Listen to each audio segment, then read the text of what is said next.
Welcome everybody to episode 10 of the Craft Lyfe. Today is much different from any podcast I have ever done thus far. This is episode 10, but it's actually episode 11 because I started off with episode 0. But every episode I have done because of COVID had been virtual. So today is the first actual time I actually get to sit in front of the brewery, talk to somebody in person. So it's actually pretty dope. Socially distanced. Yeah, socially distanced. We are about 6 feet apart. Yeah, 12 feet. As far as anybody else knows, it's 12 feet. 12 feet. So with the craziness of 2020 in our rearview mirror, I'm excited to kick off our first podcast, our first episode of 2021 right here at Gulf Stream Brewing. And today I have the opportunity to chat with McKay, one of the founders of Gulf Stream. And for me, Gulf Stream has truly been an iconic place. Not only I spend a lot of time here, I do spend a lot of time here, a lot of money. Thank you, Sam. We appreciate it. But a few months ago, my buddy Jim and I actually won our first homebrew competition right here. So we truly have a great affinity for this place, and I'm really excited to sit here with you and chop it up, man. So well, we're excited, and let me say congratulations. That was huge. It wasn't just one or two homebrewers. It was a big event that spanned 5 hours, 6 hours. Yeah, it was all day. Yeah, with two waves, again, socially distanced, but there was over 100 people in each wave that came through and voted and did that. So it was a big deal. It was huge. Yeah, you guys well deserved too. That beer's still amazing, absolutely incredible. Yeah, we appreciate that time. We brewed 2 different beers. We had a hazy IPA as well as a barrel-aged stout, and both of them are our favorite, baby. So we're gonna keep. And you won with the barrel-aged stout. That was absolutely unreal. I appreciate that. So today, I got you on this show because we want to talk about everything's about marketing and branding and how breweries can get the cutting edge. But today I really want to get your take on what you believe the impact of social media marketing is to the brewery's overall growth. But before we dive into all that, let's hear your story. How you got into craft beer? What were you doing before this? And what led you and Ty to the creation of Gulf Stream? And for everybody who doesn't know, Ty is also another partner, founder of this great place. Between you two, you guys came together and made this place even possible. So. Yeah. Oh, that's a great segue. It's a long story, so I'm going to try to condense it as much as possible. It's been a long journey, and I think you'll find most people in the craft space who started their own thing, they're super passionate about what they do, right? Like ultimately, you don't get into craft beer because you see big dollar signs. You get into it because you love what you do, and you're crafting. It's time, it's labor intensive, it's very scientific, and all those things. So for me, I actually got started the day that I turned 21.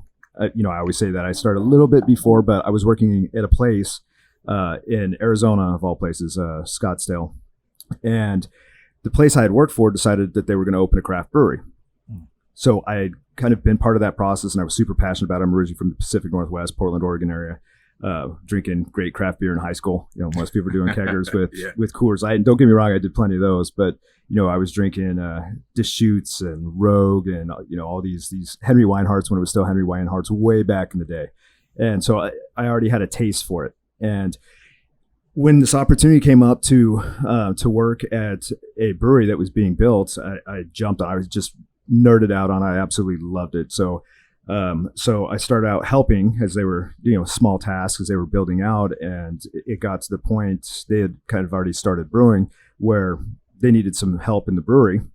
And I jumped at it, and with both feet. So what I really did was immerse myself in books, literature, advanced malting and science, and all of that. Like I just want to know everything about the brewing process. And it really started with raw ingredients. When you can taste grain, when you can smell hops, and you do all that stuff, and you can see and feel how it translates into what you're actually drinking at the end. I was fascinated by it, just absolutely loved it.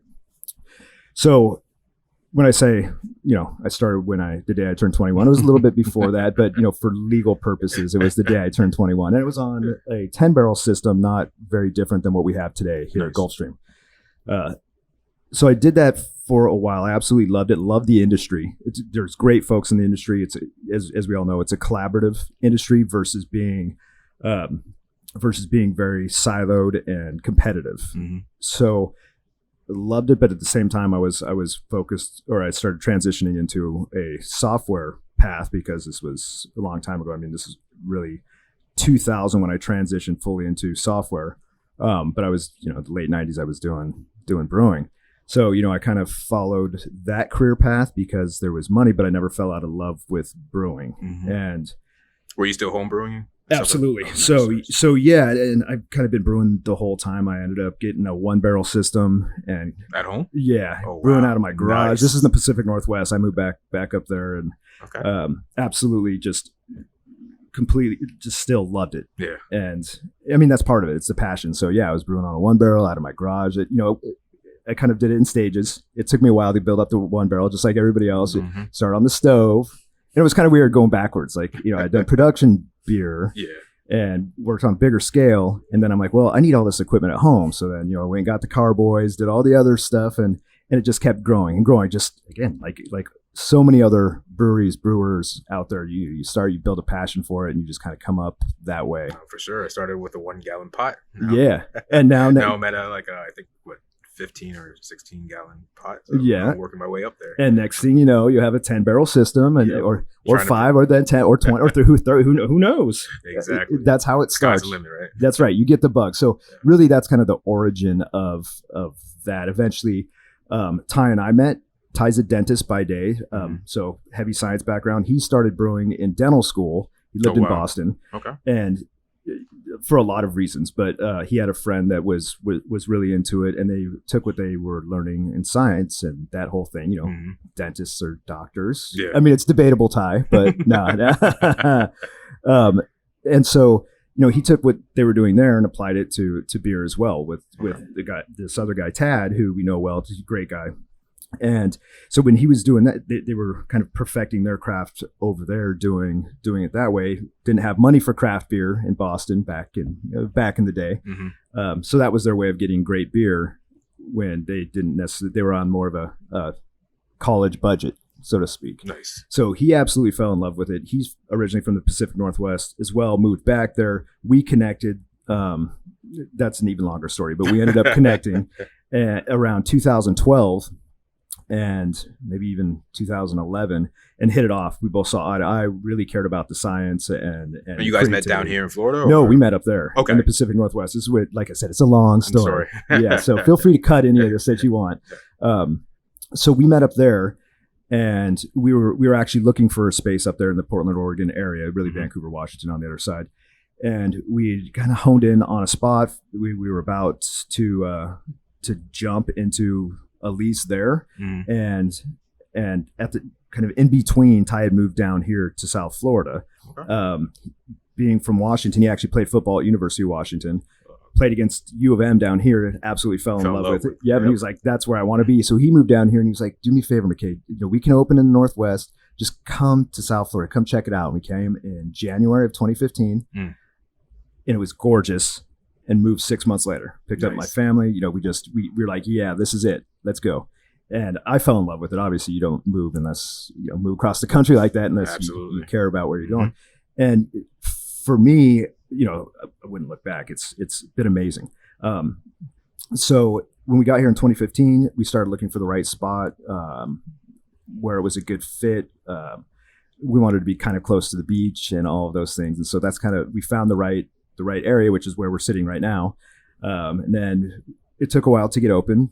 There's a lot of hurdles with permits and city. And what year did you actually? We signed our lease in 2016. This is crazy. This is always part of the fun story. Yeah. This is people say it takes 9 months to a year and 3 months to get open as a brewery, but the reality is it depends on where you're at, and it's always longer than you think. So we signed our lease in the summer of 2016, and we opened in September of 2018. So that was 2 years and a few months ago. And what was this place before? Prior to this, it was a auction house consignment store. So, I mean, that sounds weird that you would put a brewery in there, but it really was just a big open canvas. So and I'll try to explain it. We've got about 5,300 square feet of just open space with pillars that are there that were part of the original build out that are part of the structure. This place was built in the early 50s, so it's original Florida pine. It's holding up the whole building. And at one point it was a 2-story building. I think it was like a VFW or something along those lines. Yeah, there's right over here. We have our big fooder, a 30-barrel fooder that's sitting on top of what used to be the elevator that would just go up one floor. Kind of weird, right? Like it's hard to picture that, but yeah, it's just really open. And so we saw this blank canvas, and over time we've just built. Mm-hmm. So we built our tasting room. We built, the pizza area. We kind of built the whole thing. And when I say we, I mean literally like us. Me and Ty and Mike, our brewmaster, who's absolutely phenomenal. We were in here with friends, hammering away, pouring concrete. We didn't pour the slab, but doing all of that. We had some professionals come in and do things like work on our glycol. Tim Wood, if he hears this, he'll appreciate it. He's incredible. But yeah, most of the aesthetics and even some of the heavy lifting we did ourselves. So I'm really proud of it because it comes back to craft, right? Like we like building things. And we want it to come out in everything that we do. So, that's a lot of what we did. Nice. Yeah. So we opened in 2018, September 22nd to be specific. And even though it's been 2 years and a few months, it feels like, I would say it feels longer and it feels like not as long. COVID kind of blew all of that up. We had been open for 1 year and 4 months by the time COVID hit. Yeah. And China changed everything, huh? Oh my goodness. Yeah. It's just been a whirlwind. And I think anybody listening or anybody who's been alive for the last 15 years at all is going to look back and say, wow, where'd that time go? What the hell happened? Like, it's crazy because I think of like 2020 and I like blinked and it's like it's gone. It's gone. Yeah, it's gone. But it was a tough year, but it felt like it was here and then it's gone. But hopefully 2021 is a better year, right? Yeah, I hope so. And that's exactly my point. Like when I say we've been open for over 2 years now, it doesn't feel like it because there was a huge gap in time where we weren't open, but we were still working. Yeah. We're still making beer. We were adding tanks. We were working in the brewery doing and just building things and aesthetics. And so there was not really any downtime, but there weren't customers in the door, which was very bizarre. Yeah, I can imagine. Yeah. So I still feel like we're in our first year, even though it's beyond that. Beyond that. Yeah. So with all that going on with COVID last year, 2020, the beer industry changing, the flavor profile is changing, people's style changing. How do you guys stand with your founding principles that guided you to stay true to what Gulf Stream brand is all about and what you guys decided to, when you opened up these doors, what you guys decided to do besides changing and, with the times and stuff like that? Yeah. So I think that's a wonderful, very insightful question for sure, because it did, when we first opened up, there was a focus around, just delivering a variety of beer. Our thing has always been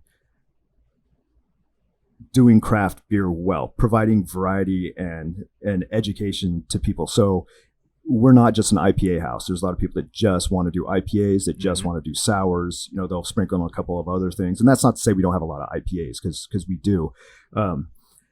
But we had always wanted to be kind of introduce people to new styles that they hadn't had before. So I might come in as an IPA, somebody who just loves IPAs, that's it. But then you see something that's a little bit different, unique, a style maybe that has kind of fallen off over the last decade, or maybe specifically in South Florida, there just hasn't been a lot of exposure to it. So our goal was to provide that and to have a wide variety of great beers. It was always funny for me to hear, for being in beer for so long and eventually, like I said, getting back into it. At a professional level. So it goes back to 2018. I had hit eject on to focus on nothing but this. So it was the start of 2018, kind of left the software space. I was like, here's what we're going to do. I just love this industry. So that was one of the things that was a very surprising question to me when we start out, is everybody would say, what's your focus? Exactly. Yeah. So what's your focus on? Is it IPAs or, that same kind of thing? And my answer was, no, it's craft beer. It's craft beer. I mean, we want to do all styles and just do them well, right? Perfectly. Yeah. We want to do them. I mean, there's definitely creativity and exploration in front of you. You got a wide variety. We have a Craft Light lager. We have a beer called Pinky Drinky, Let's go through this. What do I have in front of me right now? Well, so for you guys who are just listening, I got 4 amazing beers that I can't wait to drink. Go ahead and tell us a little bit about each of them. All right. So the first one, What's in this little small cup? that's Hold My Beer. That's Hold the one My that Beer. should be in a big cup, actually.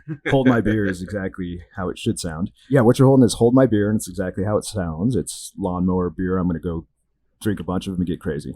Nice. So it's a Craft Light lager. We brewed it quite a few times. It's actually one of my favorite beers, and I think one of the dirty little secrets of the brewing industry is people that are in the brewing industry, as much as we love big beers, heavy beers, crazy hopped IPAs, we also sometimes like light beers because we have a lot of those.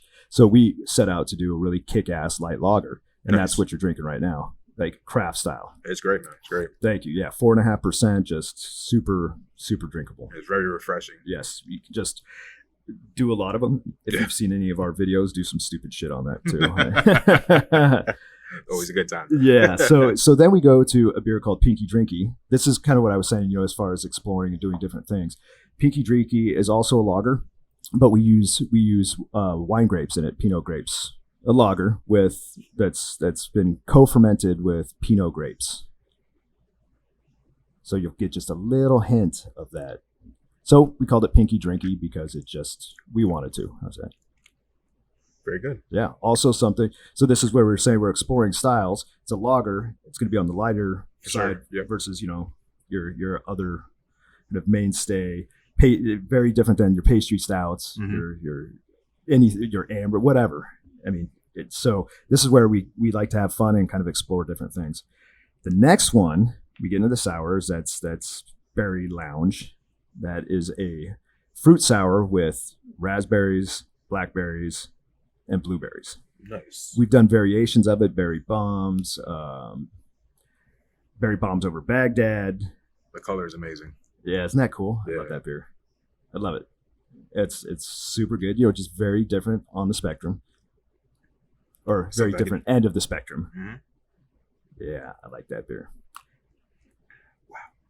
Good stuff, man. Good stuff. Thank you. And then the last one is also a pretty cool project. We have a beer that we call that we have done a bunch of times. Mm-hmm. It's not really a mainstay, but we've done a bunch of times. It's called Opposition Porter. It's an oatmeal porter that has been just very well received. People have loved it. But we also had a beer called Doomsday, which is our 14% Imperial Bourbon Barrel Aged Stout. So we wanted to do a fun project. We blended those into a Willet Bourbon Barrel Oak and sat it down for 6 months. Oh, wow. And came up with New World Order. So that's the one that you have right now. NWO.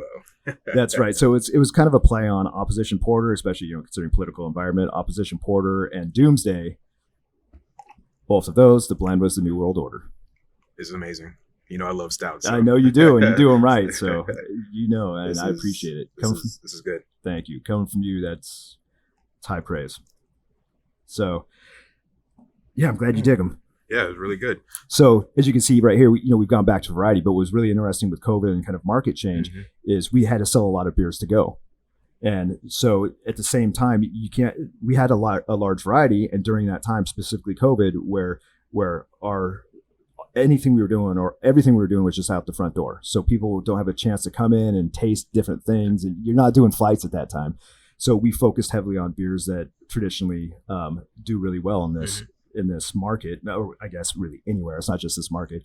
IPAs. We did a mix pack of sours and cans. So we brought in mobile canning. We changed that a bit because we typically don't do mobile canning by choice at this point. We like people to come into the tap room and we'll send out kegs of things. But for us, it completely shifted what we were brewing at the time because all of our focus was on getting beer out the door and package. And now it's eased a little bit, but it's really interesting how that has kind of changed the market. Is people coming in and buying a lot more beers to go versus where they had before. And a lot of format, I mean, for us, seeing how many people still today are just coming in and buying tons of crowlers to go. Like they still aren't here versus where were they before? You might sell a few here and there where people are like, oh, I really just want to take it. Now it's become more of a behavior where people understand the format, want the format, and they're like, hey, I'm just going to take this and go home. So it's really strange. I mean, it's not strange. It's just really interesting to see how it's kind of shifted. You think it's a good shift or? I do.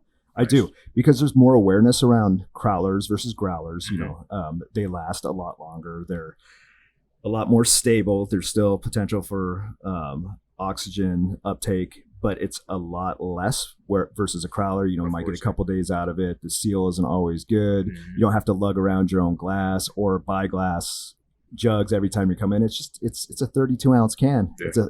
It's a recyclable throwaway that doesn't take up space, and awareness around that specifically, I think, is really cool. Nice. Yeah.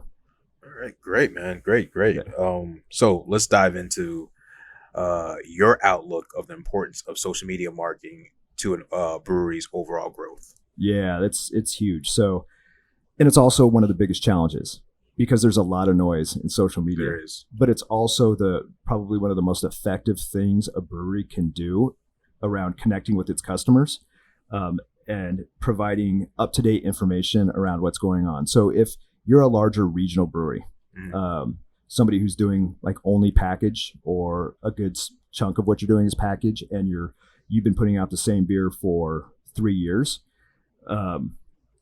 it's a little bit different because people probably understand your brand. They understand the beer. You don't have to educate them on what's coming up now or what's there, especially a place like us at Gulf Stream, where we're constantly doing new things. Every week, or almost every week, we'll have new beers.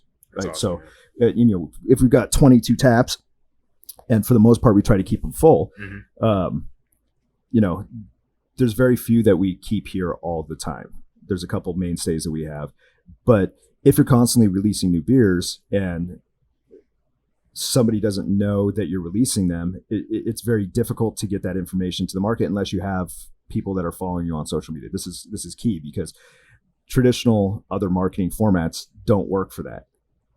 I'm not going to take out an ad on Google AdWords or be pitching on Facebook or some of these other digital areas that, hey, every week there's this beer, there's that beer, there's a lot of overhead with it. Social media specifically, and when I say Facebook, I'm just talking about ads and that kind of spend. But when it comes to social media, it allows us to connect at a much deeper level and a higher frequency with the people who care and the people who want to know, in ways that we can't do it in any other format.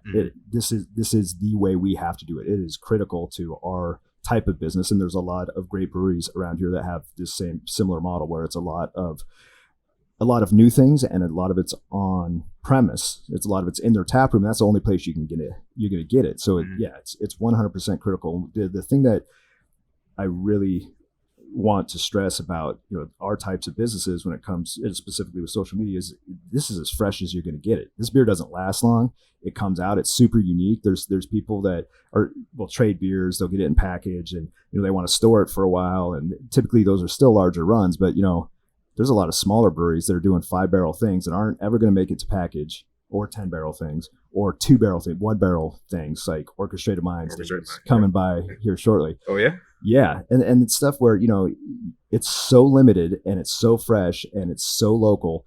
To me, that's the best type of beer to drink, and a lot of people aren't aware of that. So going back to social media, if we can communicate that with people who care, and we do, this is what we do. People have the opportunity to come in and get it before it's gone, because that's really where, in my opinion, beer is best. It's super unique. It's boutique. Everybody has their own spin on what they're doing, but I'd rather go have a 1 or 5 or 10-barrel run of something direct, fresh on draft, than, you know, buy something that's 30 barrels of something that was canned 2 states away, for sure, that sat somewhere that somebody resold to me. I don't know. That's just a philosophical thing, but social media plays a role in all of that too. So for you, how does a brewery like yourself kind of stand out amongst the crowd with the social media? Because, you know, like, if you look at social media, there are common trends that are happening and stuff like that.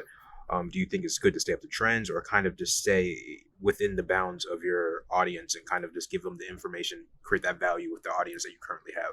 Yeah, you know, that's the challenge. So we typically like to do things the way we like to do them.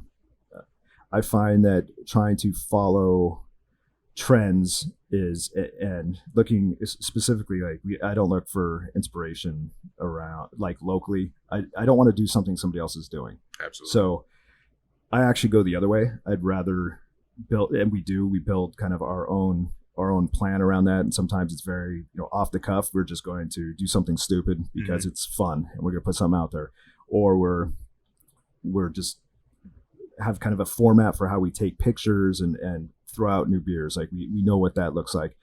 But I think that's part of the voice of who we are. And I think that should be the voice, because it is. Social media is the mouthpiece, or at least the let's say the conduit that we actually talk to our customers when we don't have a one-on-one. So if we're doing the same thing everybody else is doing, then it's not really us. Yeah. You know what I mean? Then we're just doing something else. So kind of going back to the question, what we find is and we've kind of, again, put our own little spin on it, but what we find is we like to do our own shit. That's what it's about. Yeah. So there are trends, and you can go and you can see on a lot of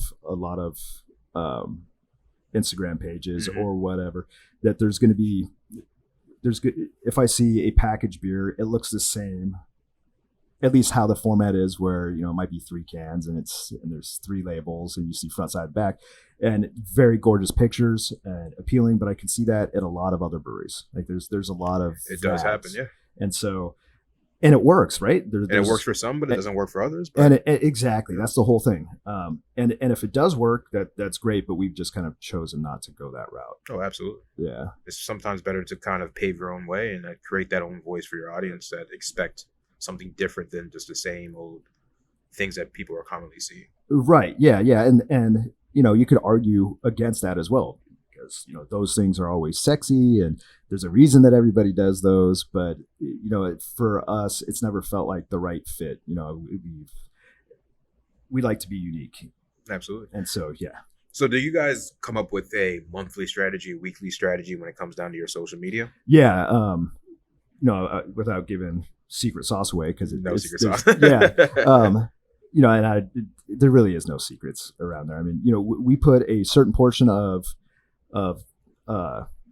the posts that we put out towards branding. We put a certain portion of that out towards beer releases, and a portion of that to storytelling, and a portion of it to events. Storytelling, yes. And we try to incorporate that with beers. It's not always easy. So I'll give an example. Let's say Pinky Drinky. It's a beer that we've already done, but we've brought it back. It's very limited. It's short term. But we've already told that story, but we still want people to know that it comes back. So it's a little bit more difficult to tell the story of that specific beer. There's other beers that will come out with, like we did with COVID when we released a new IPA.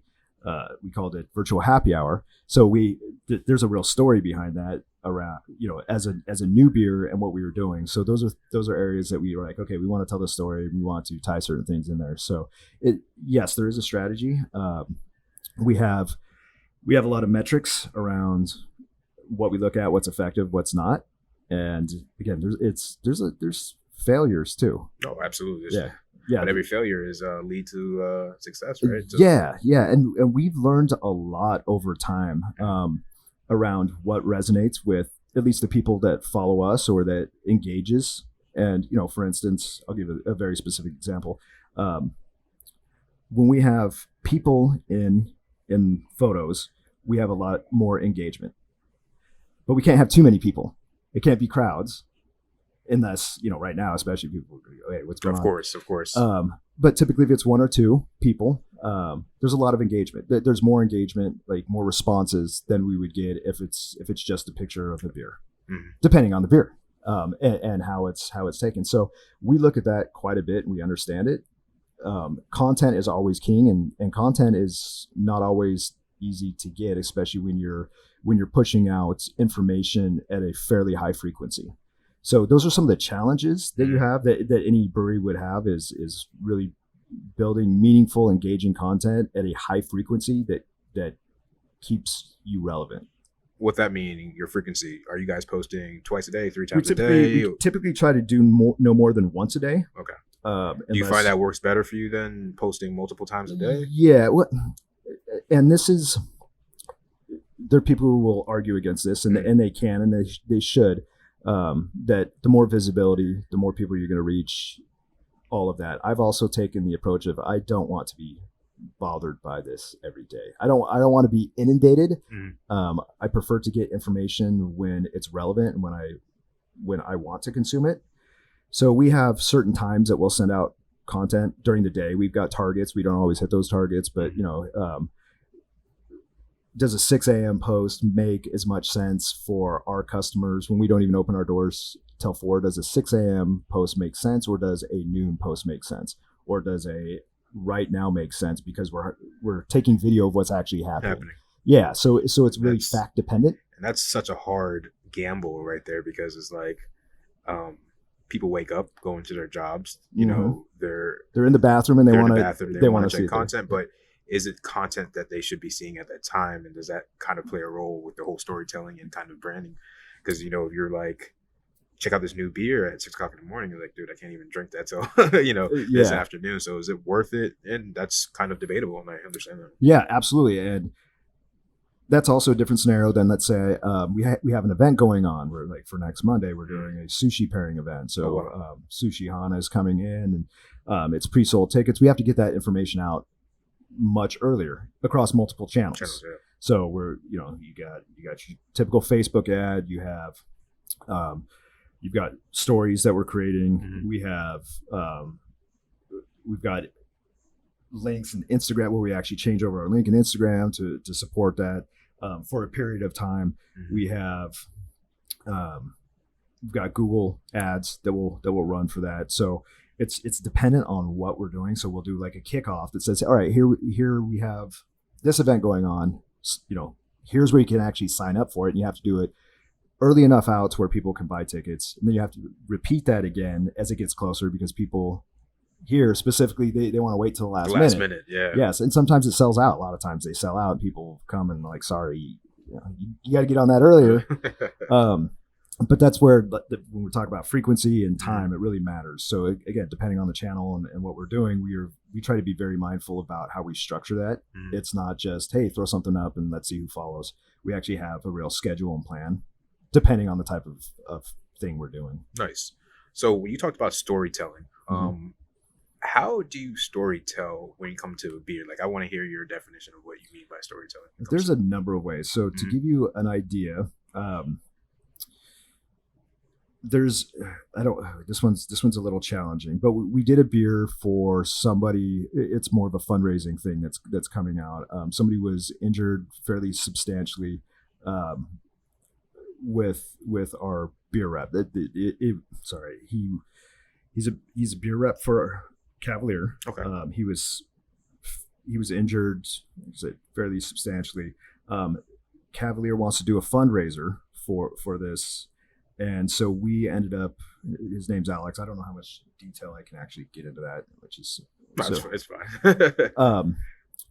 But so they're doing a fundraiser and we're sending beer across the state. We typically only distribute in Broward, Dade, Palm Beach, and sprinkle in the Keys a little bit. But that's really been as far as we want to go. We prefer to stay right here. So this is where our distribution starts and ends. Cavalier wants to do a project throughout the state where they are fundraising, and so we work with them to create a beer that's getting sent out across the state. It's temporary for us. It's it goes everywhere, and all the proceeds go to support this person. So we ended up using all Alex Galaxy for this beer, and when we're telling the story, it's like this is an important beer for us because we want to raise as much money for this person and his family. And we want to be a part of it. We are a part of it. So we're opening up and we're doing some things a little bit differently. Like, this beer has a lot of meaning. It's not just about creativity. It's like, this is going to support a cause. And obviously it's a touchy subject, but it's important to be able to talk about that, because I think it resonates with people. So absolutely. In regards to specifically how we message things like that, that's typically social media. Internally we're talking about what other things we can do to support that. It's, it's a limited run, but it's going across the state. A lot of places will probably only get one slim of it. But again, all of that goes back. So there's a whole, that is kind of the story. It's like we built it specifically for them.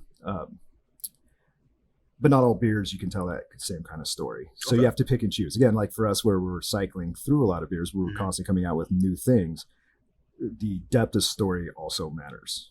Do you think that's an effective way for a brewery to market for every beer that they do craft, for them to come up with a story about that beer? Or do you think that just kind of nobody really cares? I think it is important, but I think it gets lost. I think you have to pick and choose what actually has the most value. Again, it's about noise. I do think it's effective. But if every story for every beer sounds the same, then you're not really telling a story. You're just whatever. You know what I mean? No, absolutely. I'll give you another example. So we partnered with the Coastal Conservation Association. And this is also, again, another one of those really cool storytelling things. And it's just because what we do. This isn't just about the beer. It's a broader about who we are. So we partnered with the Coastal Conservation Association. We're a corporate sponsor for them in Broward. Their goal and mission is to really support anglers, to support beach cleanups, clean waterways. Nice. Projects that, like, they recently deployed 2 artificial reefs in Broward County. Okay. Very cool. Right here off of Sunrise. One's a dive reef, one's a fishing reef. Just really cool projects. So we got involved with them because we support that cause, and we've been donating beer for a long time. We ended up doing kind of an auction where somebody could come and brew a beer with us, and the people who won that were actually it was a husband and wife. Their son had passed away in a boating accident a couple of years ago. So as part of the Coastal Conservation Association fundraising drive, they're doing this reef project, but it's a memorial reef for John Michael Baker, and this was the son who passed away. So his mom and husband came in and brewed this beer with us. We called it the J&B John Michael Baker Reef Ale. And we donated that back to their fishing tournament that goes to raise funds for the continued reef project. And it's this cycle of we're doing a cool beer. We brewed this beer with this unfortunately this cause behind it. Deceased. Yeah. But it's really this cause, this bigger thing that matters, because proceeds go back into the reef that's right here. It's local, and it's an ongoing project. It's a 5-year project. They've done 3 deployments now. Oh wow, that's a big thing. So when people are drinking that beer, it's for a purpose, and that's for us but it's also a hard, challenging conversation to have too. And we're saying this is what happened. This is a very tragic thing, but the purpose of the beer is to celebrate and to push other projects that are memorials, that are things that are community based, all of those things. So I love talking about that story. It's hard to continue to tell that story because we've been doing it for a long time. So we can always, and this kind of goes back to your question, I know this is going on, but you can do that at a high frequency, but then it starts getting lost. So we try to bring that up back when it's relevant. So when the Coastal Conservation Association of Broward does their annual fundraiser and we're doing beer, that's when we typically start bringing it up, because we want to support their fundraising activities and who they are as much as who we are, which is supporting local, supporting this organization, and supporting the Reef Project. For you know sure. what I mean? Yeah, absolutely. So I'm sorry to go on and on about storytelling. It's listen, for me, storytelling, I think it's one of the most important component of marketing, because it does create that one-on-one relationship, because everybody, just like this one mission, whether you know the person or you have strong ties to making sure that the ocean is going to continue to remain the way it is for the next 20, 30, 40, 50, 100 years. Everyone has a different perception and different feelings. So I think storytelling brings that person closer to your cause and what you're doing. And what's cool about that, everybody has a different perception on that. So, and it means something different to everybody. So storytelling for me is super important. I just wanted to hear what you had to say about that. It's huge. And I'll tell you, one of the things that that's challenging is it's always where are you going to put your time and effort, because it's a small group. We got 10 barrel system, what is it, 10 20 barrel tanks or so, a couple 10 barrel tanks, but we run with fairly lean. This is a couple of people here kind of do everything, and marketing is a critical component. And a lot of people send that out, have other people do that for them, especially in other business types. That's something we have to do. Like literally my wife drives most of it as just, but she spends hours and hours a day making sure that, we're getting out that message and working with us to really help do that. But it's hard. A lot of places. You made up a great point. It's very hard for an external marketing company to kind of drive that, because they don't really understand your brand DNA, right? It's very hard to speak Gulf Stream if you haven't sat here long enough or haven't had the relationships or see the activity that's happening here every day, so it's kind of hard for you to capture that and actually speak that on social media unless you are here. Oh, 100%. So, and that's another kind of one of those things where we look back and we say, okay, this is where we screwed up early on. So for a period of time, I was doing all the social media.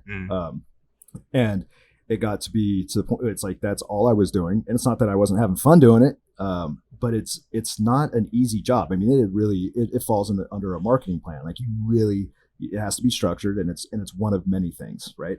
But it is almost a full-time job. So I got to the point where I'm like, okay, I just need some help. I need somebody to create some frequency. And it wasn't me. We also had this guy named Sean, who was not our sales guy, but a different guy who's absolutely incredible too.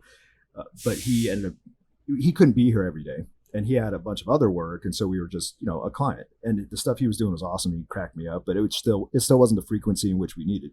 So I took all that on. I was like, holy shit, this is a lot of work. It's good work, but it's a lot. So then we brought in a firm that said, okay, well, we're going to do this. We're going to put X dollars here, X dollars there. And I kept talking to him about the story. I'm like, okay, here's what we want to push. Here's what we want to do. And the things that would go out were not right, even though I would work with them and try to illustrate, and, we do that. And it wasn't very good. Their priorities, a lot of it was on search engine optimization and other things, which is great. It's super critical too. There's all of these things. Yeah. Marketing is kind of a cohesive thing. Yeah, absolutely. But I felt like they were doing a very not great job on social media. And the reason for that is what you said. It's because they're not here. They can't tell a story. If I'm constantly spoon feeding them the story, then it's kind of counter to them doing it, me spending money to have them do it, because I'm already doing the hard work. We were talking about before, content is the king. Content is king.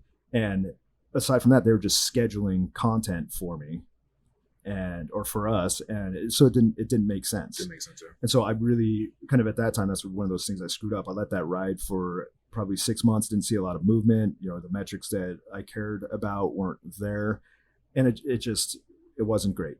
There's a lot of picture taking. There's a lot that we do it all. We come in and we do that ourselves. That wasn't getting done. I don't like using stock photos. It's gross to me. Stock photos are. Well, I mean, and sometimes you have to. Well, we don't, but when you can use them, but commonly speaking. No, and there's people that do that, and this company was doing that. And, I see it all over the place, and it's like, that's not our brand. That's not telling a story of who we are. That's taking some generic picture. We don't do that. I don't like that's no. And I had a real problem with that, and so I said, you cannot use stock photos. You have to come in and do the thing you said, which was come in and take pictures and be abreast and do it. And it just is not a good idea, at least for a company our size, and for something as craft and built and important for me as craft beer. That is who we are. We build stuff. We built all of the brewery ourselves. We create these things by our own hands. And so I that's the last thing I want is some stock photography sitting out there. Or if it wasn't stock, they were just reusing the same picture over and over. And I was like, this doesn't work. So we took it all back in and kind of readjusted that strategy. Because it just, as a craft brewery, that doesn't work. Exactly. And if somebody is doing that, they're doing it wrong. For sure. And kind of to wrap this thing up, social media and the importance in any business, especially breweries, it's kind of a cohesive thing. I look at social media, SEO, email marketing, your website, kind of like building a foundation of a house, right? And you have to be around to build your house. You just can't build your house in the way you want to build it, telling somebody and not actually physically being there. So it is a daunting task that any marketing company has, especially when it works in the craft beer world, because the vibe is here. You know, you can't manipulate that through, or you can't articulate that through stock photos or not being here. Yes. So it is a difficult thing. And I think that any businesses needs to focus on understanding that. And if they're able to articulate that to the right company, then maybe there is a way to work that out. But then storytelling is another thing too that's super important. Like I said, I think people come here for the story that probably you guys haven't told, but there's a story that your community kind of built, Yes.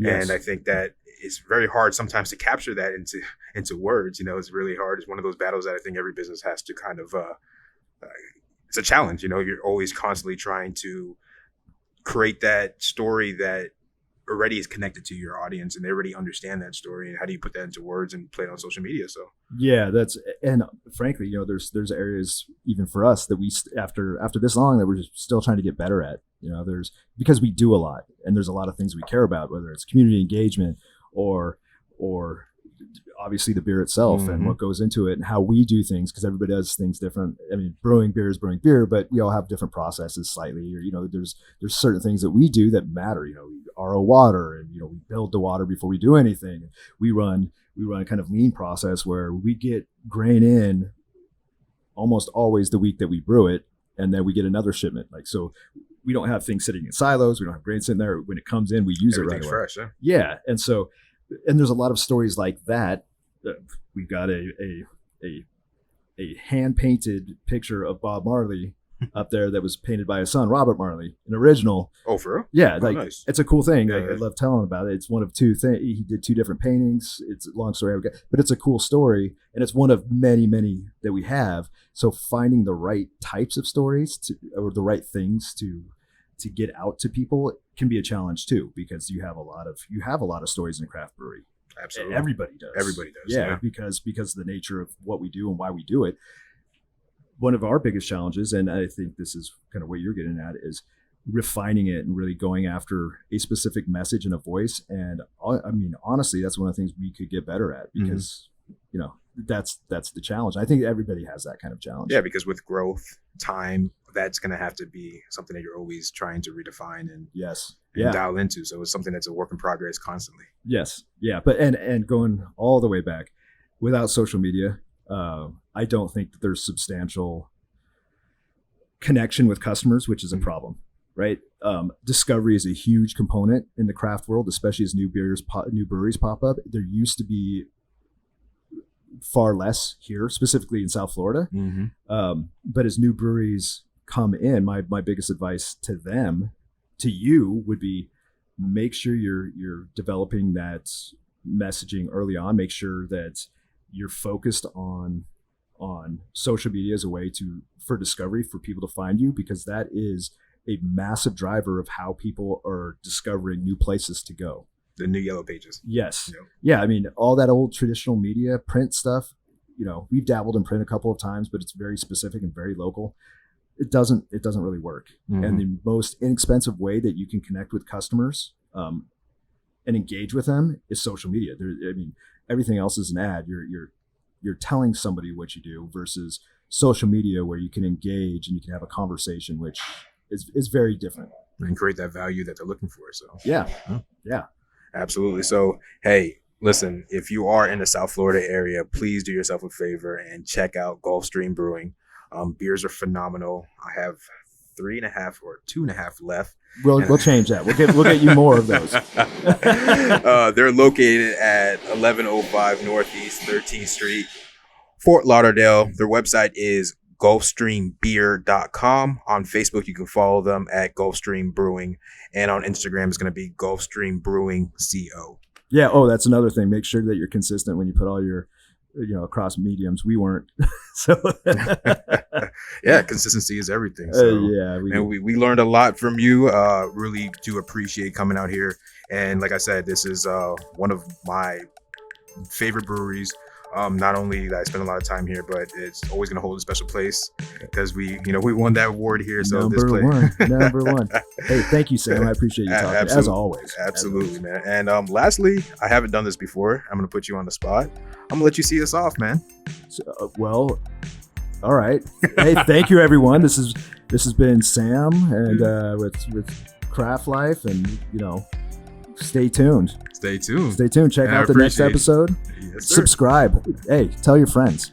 Get them paying attention. Get them listening. That's straight from the man's mouth himself. McKay, thank you so much, and see you guys on the next one.